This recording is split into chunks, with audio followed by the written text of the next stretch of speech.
welcome to my channel, and today I'm going to talk about what my craft and art predictions are going to be for 2022. The first one up is resin.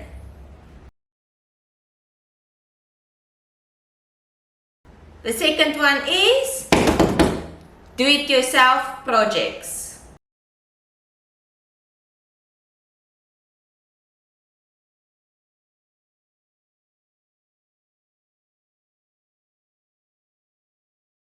The third one is painting.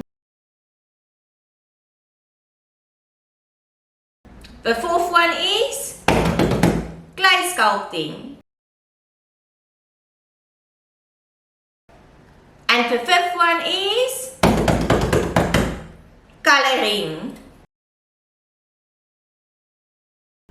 Thank you for watching, and please leave a comment down below to tell me what your craft predictions is going to be for 2022.